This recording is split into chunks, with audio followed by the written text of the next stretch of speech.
We're being very careful to color within the lines. That doesn't happen often here.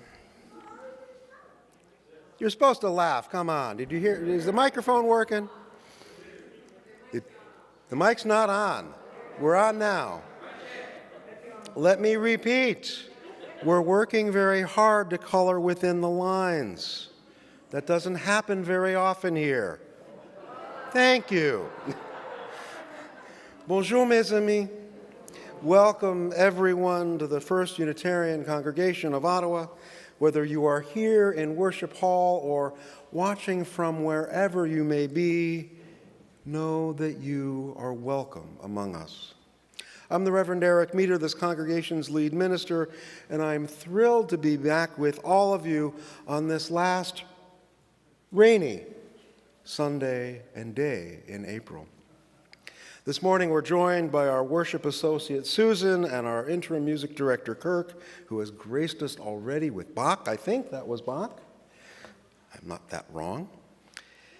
So without further ado, let us begin by raising our voices in song. Please rise as you are willing and able as we sing together, "May Our Life Be as a Song," which is number 1059 in your teal hymnal. The words are there and will also be on the screen behind me.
Good morning, everyone. And once again, welcome to the First Unitarian Congregation of Ottawa. My name is Susan, and I am pleased to serve as worship associate this morning. Whether you are here in Worship Hall or taking part in this worship celebration from your home or elsewhere, wherever you are, whenever you may log on, you are welcome here. We acknowledge that our FirstU campus is located on traditional, unsurrendered, and unceded Algonquin Anishinaabe territory, and that the work of reconciliation is a responsibility of our congregation and of all Canadians. Our goal is to educate ourselves and all who are willing to understand, to be of service to those who are at risk, and to advocate for justice.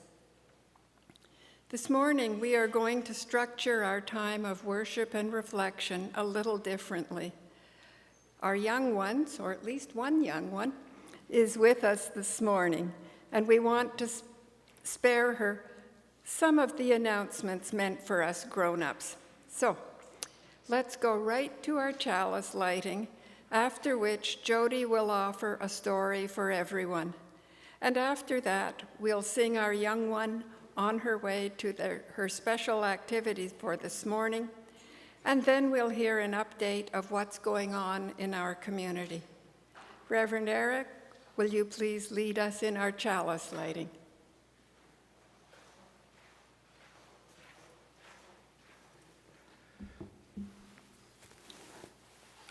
Thank you, Susan.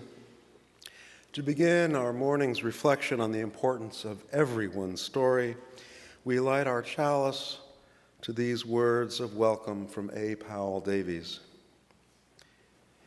What are we, any of us, but strangers who forlornly wander through the nighttime until we draw together and find the meaning of our lives in one another, dissolving our fears in each other's courage, making music together and lighting torches and chalices to guide us through the dark.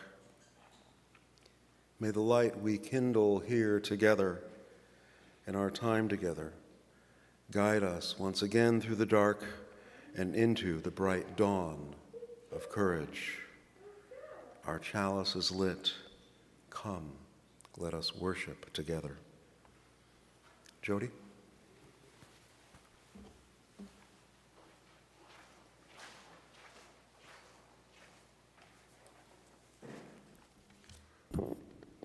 Good morning. I am Jody McIntosh, and I'm here to read you a story this morning in my role as your new RE program assistant. So the story we have this morning is called My Story Friend. Sorry, my tablet just disappeared. Here we go. And it is by Callie Dacos, which happens to be a local Ottawa author. My Story Friend. There is this person who tells the story. This is the storyteller. And there is the person who listens to the story. This is the story friend. When I was a child, my own story made me very sad. I knew I had to tell someone, or I might be unhappy forever. I trekked for miles across the desert and into the high hills where I met the gruff mountain man who sells wood in our village. "You look brave and strong," I said. "Will you listen to my story? It is dark and gloomy, and I might cry when I tell it." "No," said the mountain man. "I don't like tears and sad stories." I hiked down the mountains and into the lush green valley where I met the farmer who sells cabbage at our market. "Will you listen to my story?" I asked her. "It is like a dark cloud, and I might cry when I tell it." "I'm too busy," she said. "All these cabbages have to be shipped to the market, and sad stories upset me." I journeyed to a wide river where the old woman who tells stories in our village was toasting marshmallows on a fire beside a small house. I sat down and she handed me a stick with marshmallows on it, and when the heat made them all black, I said, "My story is dark, like these marshmallows. Everyone is too busy or too afraid to hear it, and I might cry if I tell it, but if I don't, I'll be sad forever." She looked right into my eyes and said, "I will listen to your story." So I began. "I am short. My grandfather is short. My grandmother is short. My father is short. My mother is short. Even my dog is short. The sad part is that friends laugh at me and call me names.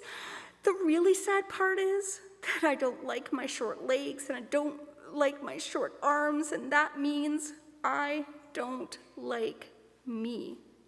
I can't tell my mother or my father or anyone in my family because they don't mind being short, but I do." Then I put my face in my hands and I started to cry. The old woman was quite quiet for a long time, and when I looked up again, she was crying too, and our tears dripped down and sizzled on the fire together. Then she said, "Sometimes it takes all the courage in the world to tell your story." "Yes," I cried, "but what am I going to do?" We talked all afternoon, and I learned that when we tell our stories over and over again to someone who listens with a big heart, then our stories become softer like butter, melting in the sun. And if we are really lucky, the story tells us what to do. I know my great-grandfather won a medal in the war, and he was probably the shortest man that fought. My grandmother is a dairy farmer, and she provides milk for thousands of people in our land. And when I look at my mother and my father, I see funny and happy and good and kind and the best parents in the world. And I could never tell them how sad I am to be short like them. You come from a long line of brave and good people, the woman said. I sat and thought and poked at the fire and sat and thought some more. I will stop listening to my friends and to my own mind and tell me short is bad. I decided I will listen to my great-grandfather and my grandmother and my parents. Short can be like them, brave and strong and kind. The old woman smiled when I said these words, and when it was time to go, she gave me a big hug. I journeyed from the river into the lush green valley, through the big hills, and across the desert back to my home. I never forgot where the old woman lived on the river, and many times I made that journey to tell her about my life, and she told me her stories too. And one day I said, "You have never been afraid of my stories, even the dark, stormy ones.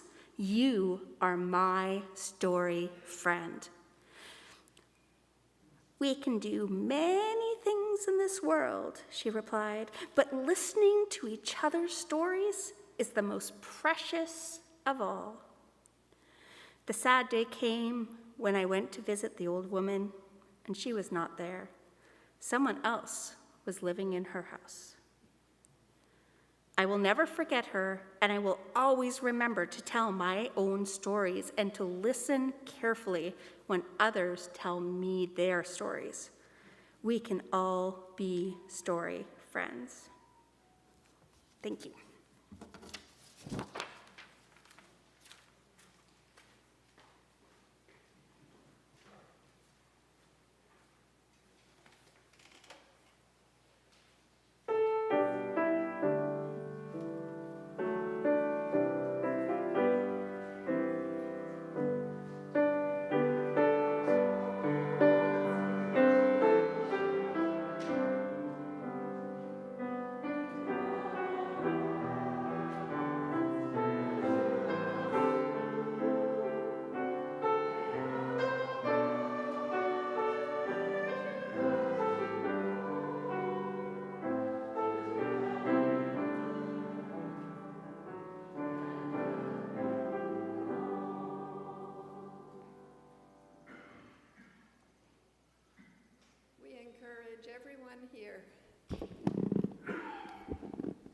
We encourage everyone here and online to sign up to receive the EUU, our weekly email newsletter. Check our Facebook and Instagram pages and our website for notices and updates.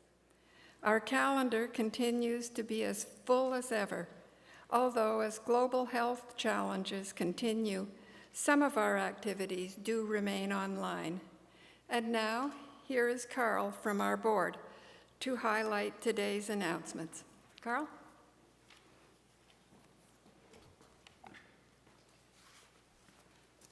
Thank you, Susan. We have quite a few announcements, but that's just a reflection of how busy we are. So the 2023 Annual General Meeting was held yesterday at Worship Hall. Lisa, David Chernachenko, and Casey Price, we thank them. They stepped down, and we welcome 2 new members at large. Carmen Contreras and Guy Belparish will be taking a second term, or a new term. And Brent Nicole remains president. Mary Ella Blusek remains the vice president. Phil will be the treasurer, and I will be the secretary. For anyone who was unable to see the meeting, it will be online, and the link will be provided in the next EUU. Now, this afternoon at 4 p.m. is the FirstU Spring Choir Concert. It's been titled, "How Can I Keep From Singing?" All 3 of FirstU's choirs will perform here at Worship Hall with a light reception to follow. It's by donation, and it promises to be a very enjoyable event, so please bring your friends. May 5th is Red Dress Day. The goal is to honor the spirits of missing and murdered Indigenous peoples, women, and girls across Canada, and to speak to the gendered and racialized nature of violent crimes. You are encouraged to participate. We'll be having red dresses in the meditation gardens, and to bring your own board or thrift shop dress to the FirstU office before May 3rd. The Truth and Reconciliation Group will facilitate a sharing circle after Fellowship Hall next Sunday. The deadline for registering for the Canadian Unitarian Council Symposium here in Ottawa is tomorrow. Online registration is non-trivial. There have been some issues with that. So if you have difficulties, please contact Lisa Sharp or Maury Prevost. Maury is here this morning. Also, there are a number of ways to participate at little or no cost. Consult the EUU for more details, and we still need a Sunday, May 21st breakfast helper for the youth conference here at 30 Cleary. And finally, there is a card at the back to sign for our facility manager, Laurie Clark, who is retiring on May 19th after 10 years of service at FirstU. We are also collecting for a retirement gift, and if you'd like to contribute, you may do so by coming to the office during the week or dropping it in the safe. Please label it for Laurie's retirement. And now, Donna, I invite to speak on behalf of the Environmental Action Group, followed by Mary Jackson.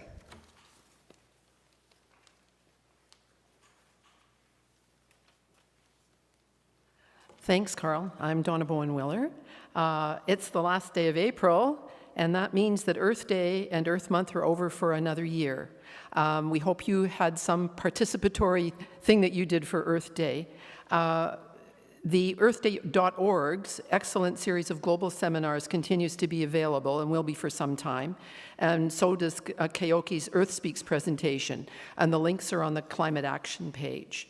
And you really need to take a look at the climate action page for some of Mike's photos of the Montreal event. And click the CTV link to see front and center how well Mike and Sam represented FirstU amongst the thousands who attended that march. As Mike said, Montreal really knows how to do climate demonstrations. Anyway, more news coming up in next week. Thanks a lot. Now, Mary Jackson will talk about our renewal program.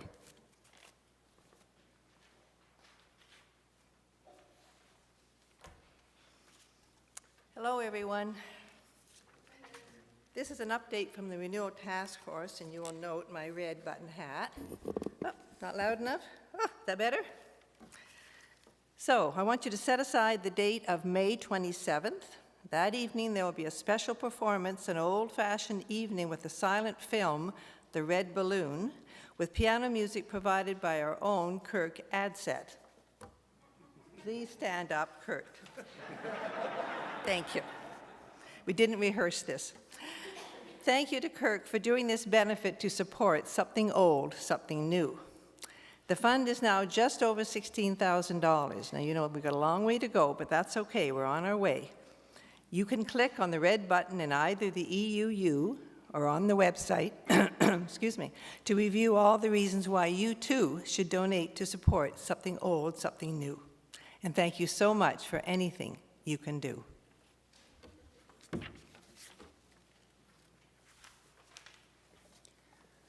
So we encourage you to sign up to receive the EUU, visit our Facebook page, Instagram, and for notices and updates. Our calendar continues to be as full as ever, although as global challenges continue, some events will be online only.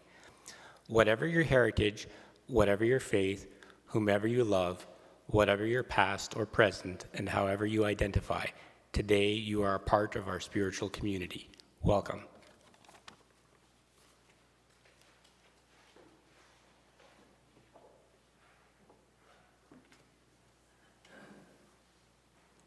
Thank you, Carl, Mary, Donna, Kirk. Each week we pause in our time together in recognition of both the joys and the sorrows, the challenges and the rewards of our lives and those lives of those across the globe. We honor our celebrations and challenging by placing a stone just like that in a bowl of water. And you can imagine If you can see it, you don't see ripples at this point, but the water is still disturbed. We can easily imagine the ripples that the stone caused moving out through, past the pews, out into the world at large. It was mentioned that Lori Clark, our facilities manager, will be retiring. A stone of bittersweet gratitude and farewell to Lori. And also a stone of pure joy in the trees blossoming all around. Some stones of sorrow and commiseration as well. We think of our own Sharmila, recovering from another eye surgery. A stone of love and support from our congregation to Jane and Cora in Calgary. A stone for Hazel, who lost her husband Byron this past Wednesday. He was 96 years young.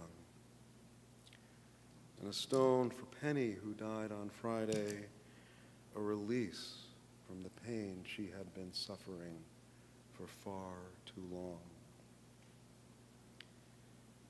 And as always, a final stone as well for all the joys and sorrows that remain in the silent sanctuary of our hearts. Cards for Lori and Sharmila are at the back of our hall at the caring table for us to sign. Even if you didn't know them, if you're here, you have benefited from a clean set of pews. Thank Lori for that. Even if you've not met Lori or Sharmila, please sign a card as a way of being part of this congregation's expression of thank you, solidarity, and appreciation. Now let us move together into a few moments of stillness and reflection before Kirk brings us back together in this space with the gift of his piano skills once more.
Starhawk. We are all longing to go home to some place we have never been, a place half remembered and half envisioned we can only catch glimpses of from time to time. Community. Somewhere there are people to whom we can speak with passion without having the words catch in our throats. Somewhere a circle of hands will open to receive us. Eyes will light up as we enter.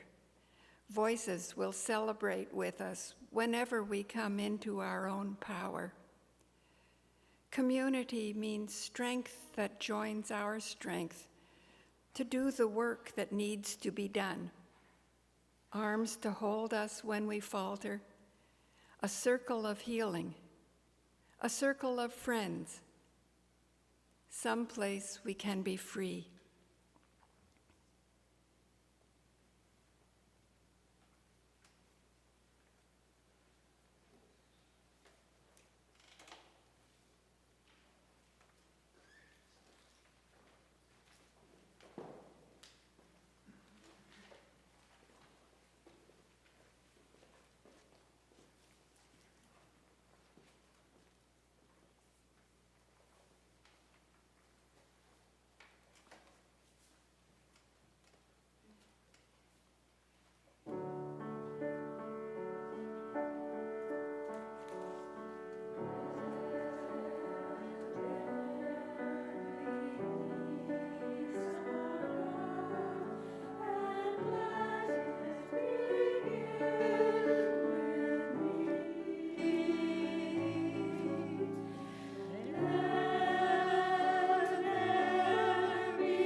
And friends, that's just a taste of what's in store for us here at the choir's concert at 4 o'clock this afternoon. It's going to be great. Mental Health Week begins tomorrow, and the Canadian Mental Health Association's theme for the week is My Story. As you well may know, this congregation has an active and long-standing mental health study and action group, MHSAG for short, which is still long as acronyms go. Our guest speaker this morning, Marina, is an active member of the group. She's here to talk about the Mental Health Study and Action Group. Ancura, the nonprofit charity the group helped found over 15 years ago now, as well as to tell some of her own story. Marina, we are so glad you are here with us this morning and are eager to hear what you have to say.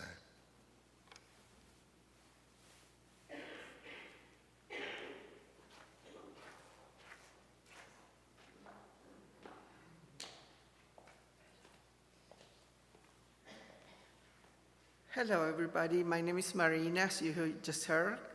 And well, the working group that I participate in deals with mental health and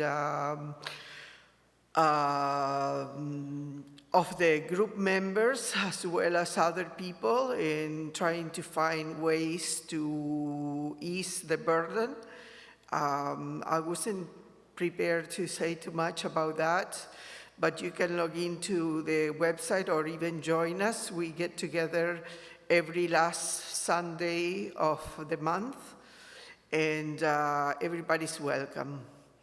I would like to tell you a little bit about my story. I began to deal with mental health issues 20 years ago, or more than 20 years ago, when healthy doses of skepticism turned into persecution. And I began to feel persecuted and with problems dealing with reality, and I didn't know what was happening. I truly believed that I was being persecuted, and so I decided to leave everything behind. I had a house, I had a job, I quit my job, I left my house, sold my house. I left the country even thinking that if I went back to my country of origin, the persecution would stop. Unfortunately, it didn't. All my troubles followed with me, and it got even worse. It was my own bias against mental health illness that prevented me from seeking the help that I needed. Given that in Argentina, the country that I come from, the help is not as readily available as it is here, eventually I decided to come back. I had the last $10,000, and I said, well, either I last here for a couple of years or I go back to Canada and see what can happen. By then, 10 years had gone by, and I was starting to realize that it was an illness and that I needed to take care of it. However, it took a long road.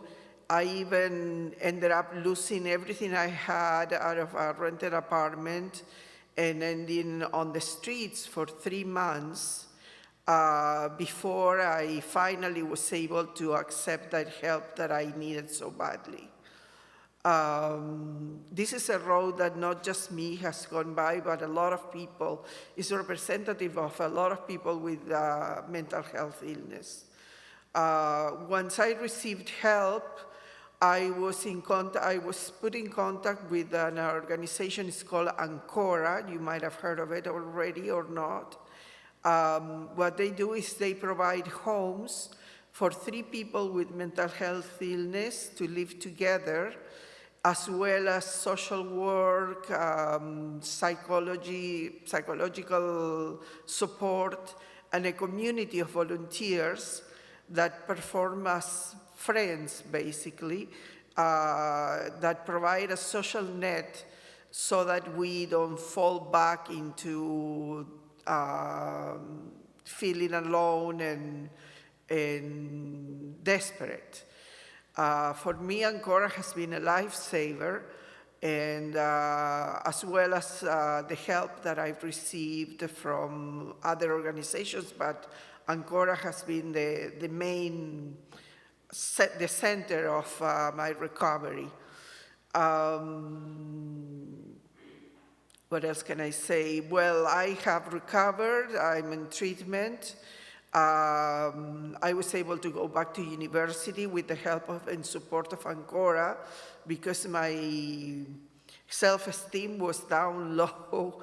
When I living for 3 months on the streets, I just didn't have any self-esteem. It was totally gone. And fortunately, nothing bad happened to me. And the winter came along, and that's when everything just, they found me on a bench on a park, and people called an ambulance, and that's how I ended up in the hospital seeking help. So you never know when you see someone on a bench on a park, most likely they have a mental illness rather than anything other happening to them. I was very lucky that people cared and they called the ambulance for me. In Ancora, like I said, a lifesaver. There's a great need for volunteers to be our social net, our network of people, friends, and what we do is we get together for social gatherings, to go to museums, football games, sports in general. There's 7 homes with 21 residents right now, and the goal is to open 10 homes in total. I have, like I said, gone back to university. I also got a job full-time in the area of my studies or related to it, a very good job, and I'm rebuilding my life as I had it before. So I thank you very much for listening to my story.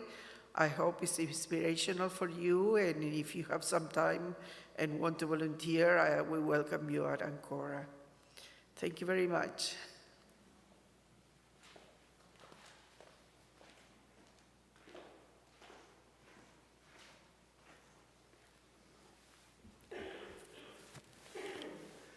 Marina, thank you. I hope you realize this is the sign language way of saying applause. And you're a hard act to follow, my friend. I want to broaden the notion of stories and then share one or two of my own, if I may. Leslie Marmon Silko, an author and member of the Puebla Nation in southwestern part of the United States, begins her novel Ceremony with words from an indigenous man who has seen his share of life. And if I start acting in this, please forgive me. His words. I'll tell you something about stories. They're not just entertainment. Don't be fooled. They are all we have, you see, all we have to fight off illness and death.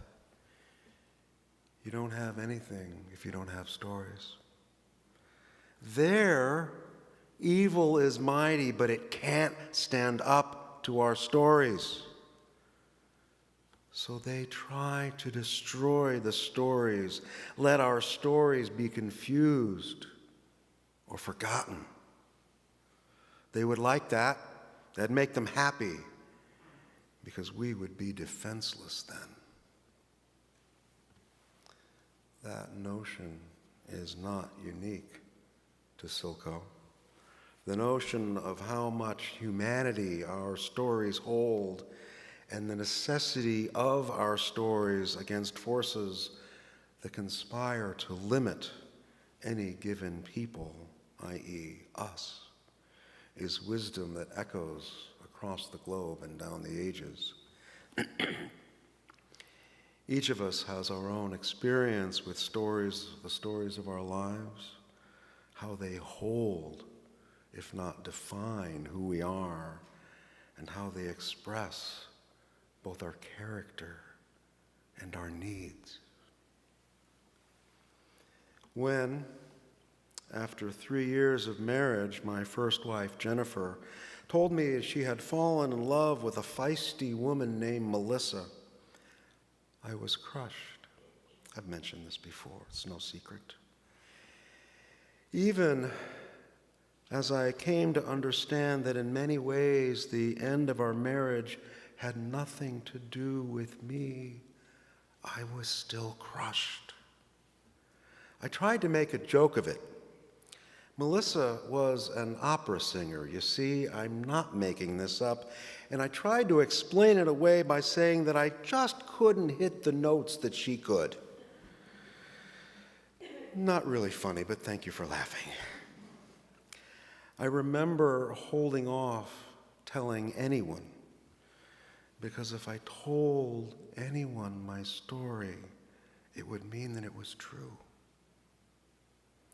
That included those closest to me, and because I couldn't remember anyone on either side of my family ever being divorced before, it included members of my larger family as well. I didn't want the shameful label of being the first divorced, even though my larger family included plenty of unhappy marriages. The end of my marriage had little to do with me, and still I hesitated reaching out for support. As you might imagine, I was selling my friends and family short. There was no judgment, like I feared, only support and unconditional love. My Uncle Sandy, who was in the U.S. Air Force during Vietnam, flying freighters in and out, air cargo, and the Air National Guard back in the States for decades afterward, training in and then teaching new pilots how to fly the A-10 Warthog, the ugly tank-killing plane, told me about supporting a grieving Air Force general who broke down in tears in the locker room one day after his wife left him to live with greater authenticity with a woman. Stories help. I will never know that general's name. It doesn't matter.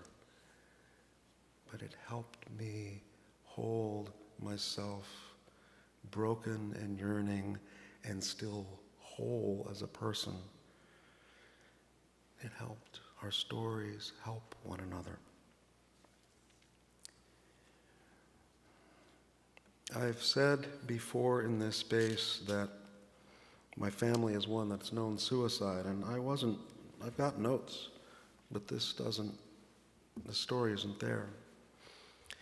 My Uncle Dave, on my father's side, Sandy is my mother's youngest son, the youngest brother.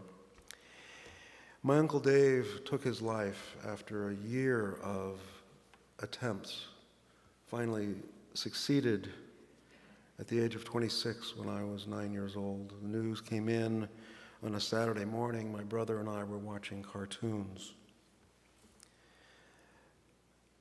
I remember how my father sounded on his end of the phone. And then I don't remember anything until the memorial service, where at the end I heard my father with an open mouth just wail in grief. I didn't know a grown-up could sound like that. It was an initiation of sorts in what it means to be human. My Uncle Dave was a conscientious exemptor during the war, a CO. Objectors, forgive me. And my grandmother shared with me when I was old enough to ask his materials for applying for that status so he didn't have to fight in the war where my uncle was providing cargo support.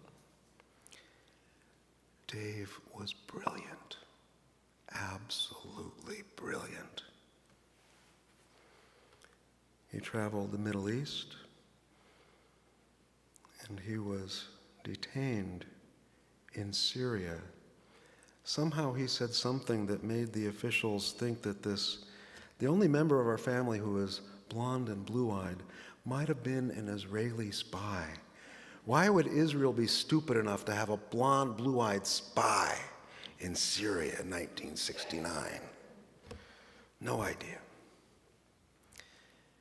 And Dave came back from his year in the Middle East, and people didn't want to hear his stories. They didn't want to hear what he had learned. He had gotten too political. It was awkward. Folks weren't willing to be his story friends. And that included the Universalist congregation in which he was raised. I may have shared once, after I graduated college, the William Sloane Coffin, who had been the lead minister at Riverside Church in New York City and was then head of the U.S. branch of the SANE-FREE's nuclear nonproliferation work. William Sloane Coffin had been dean of the undergraduates at Yale University when my uncle was there. Coffin knew my Uncle Dave. And so when Coffin came to talk at my alma mater one night, I went to hear him and approached him afterward. And he held my hand and took it and took me seriously. And then 5 years ago in Ohio, one of the movers and shakers in town was a man named Dick Sweeney. He was the lead Jungian analyst, psychologist to many of the leaders of the congregation. He was a spokesperson. He was widely regarded as an eminence in town, and he earned every bit of it. I had heard him and held him with great respect. And one day at church, I remember this is Christmas Eve, but who knows, memory is a funny thing. He was there with his wife, we'll call her Ellen. And they came up to me in the receiving line, and I said, "Oh, Ellen, it's so good to meet you. I've heard stories of you, but it's great to finally meet you." And she said, "Well, Reverend Eric, I think you've got that wrong. We met when you were 6. And I said, "What?" And she said, "You remember your Uncle Dave? I was his fiancée. You came to our farmhouse and visited. And friends, I've heard the phrase, your knees go weak and you fall. If you think if someone waves a feather at you, you'll fall down. I felt that for the first and only time in my life." And so Ellen and I talked, and then we had coffee, and then lunch with her husband and my wife. And over the course of several conversations, what I realized was, and she said, it took her a while to phrase the question, when my uncle's depression got too much for her, she ended the relationship. They had been engaged, and she broke off the engagement. And what she wanted to know was whether the family blamed her for that, blamed my uncle's suicide for her needing to leave him. And I said, "Oh my God, Ellen, no. We knew that this was a long-term thing for Dave. We don't hold any animosity toward you. You did what you needed to do." Besides Coffin, she was the first person outside the immediately family that I knew that knew of my uncle. It was as if finally there was it wasn't just in one part of the world, one part of my life, it was in the world. I don't know if that makes any sense, but these family stories were validated by her experience. I hope that she found healing in what I have to say to her. I meant every word of it. Depression is a terrible thing. We lose far too many people who have so much to give. And to the members of that Universalist church, and I may have, well, I'm sure I'm biased, we need to be courageous enough to be willing to be story friends for people whose stories may be hard to hear. But that's all the more reason we need to give them the time and the gift of our attention.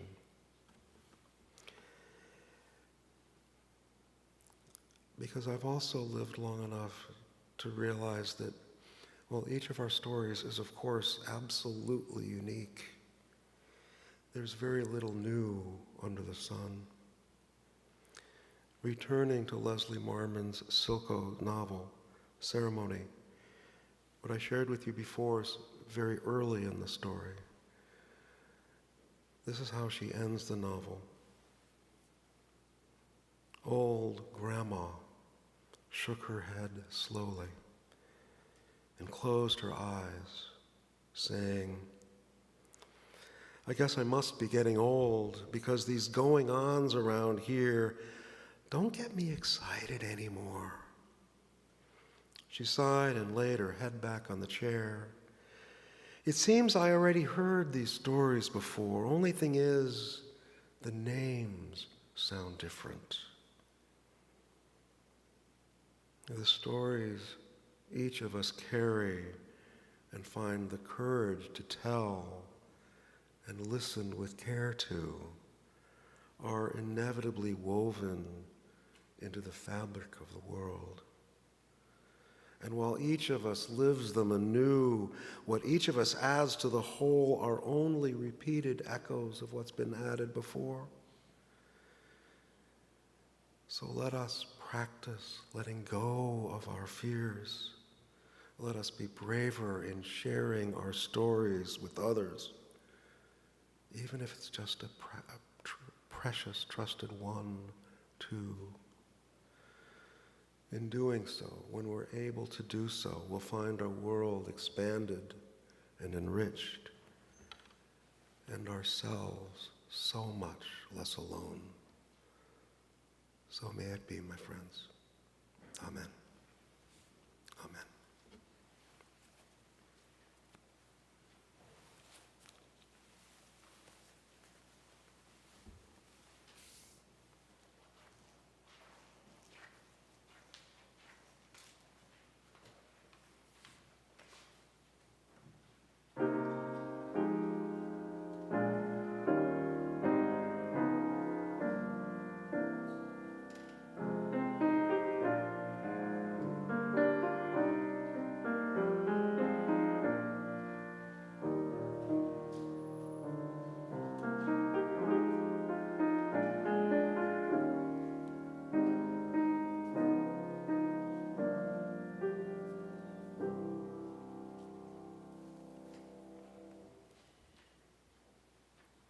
This congregation has a long history of care, vitality, and bringing people together to move the arc of justice forward. We have been able to live into our hopes and dreams because of the generosity of those within and beyond this community. Whether you are in worship hall or elsewhere, you are a part of this community. To make a gift in support of the work of the congregation, you don't need to use the baskets that are now circulating here. Wherever you are invited to go to our website or contact our finance manager to find out how to make a donation or keep up with your pledge. Our gifts are freely given and gratefully received. We dedicate these gifts to the work of this community of faith, serving human wholeness, caring for the planet, upholding religious freedom, welcoming the stranger, loving one another. And now, in honor of the life of the late Harry Belafonte, please rise as you are willing and able, as we join in singing Turn the World Around, number 1074 in our teal hymnal, number 1074.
And with all due respect to the late, great Harry Belafonte, that is a song that you never place first in a worship service. You have to have, well, caffeine helps. Have to be awake. Before we begin to close this time of worship and reflection, a reminder that coffee hour will resume in Fellowship Hall out those doors immediately after the service. For those watching from home, an informal online fellowship hour will begin at noon. You can find the Zoom link on our website or in Friday's EUU, our newsletter bulletin. And also, leafy greens, courtesy of the good folks of Ajaski, are available to those who would like some from the grow towers in the old volunteer room near Fellowship Hall, again, out those doors. As we prepare now to extinguish this morning's chalice, these words, adapted from those by my friend and colleague Joel Miller, will guide us forward. Let our lives be stories that water dry souls, mend broken hearts, refuse to be terrorized, seek the world's beauty, and carry us through life's storms.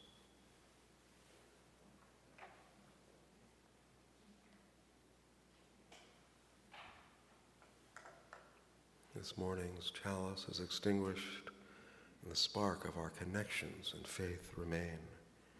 Kirk, singers, will you bless us once more?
both reason and heart, of both memory and hope.